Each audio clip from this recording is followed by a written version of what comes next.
ஷங்கர் டைரக்ஷன்ல உலகநாயகன் கமல்ஹாசன் அவர்கள் நடிச்ச இந்தியன் 2 படத்தை இன்னைக்கு ரொம்பவே பிரம்மாண்டமா ரிலீஸ் பண்ணியிருக்காங்க. படத்துக்கு நல்ல ஓப்பனிங் கிடைச்சாலுமே ரிவ்யூ அப்படின்னு பார்க்கும்போது மிக்சட் ரிவ்யூ தான் கிடைச்சிருக்கு. கமர்ஷியல் மூவில 2 டைப் இருக்கு. ஒன்னு ரியாலிட்டியா எடுப்பாங்க, இன்னொன்னு பாத்தீங்கன்னா லாஜிக் மிஸ்டேக்கோட தான் எடுப்பாங்க. ஷங்கர் இந்தியன் படத்தை ரொம்ப ரியாலிட்டிக்கா எடுத்திருந்தாரு.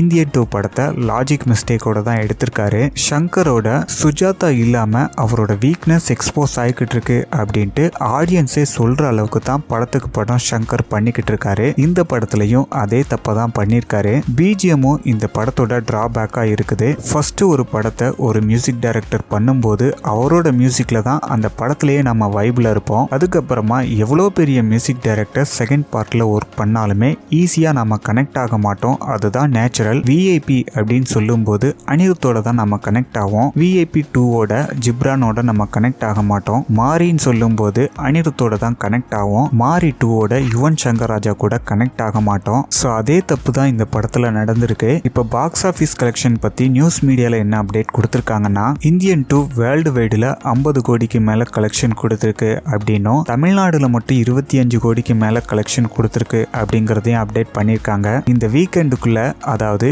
இந்த 3 நாள்ல அப்ராக்சிமேட்டா 200 கோடியை தாண்டிரும் அப்படிங்கறதையும் அப்டேட் பண்ணிருக்காங்க.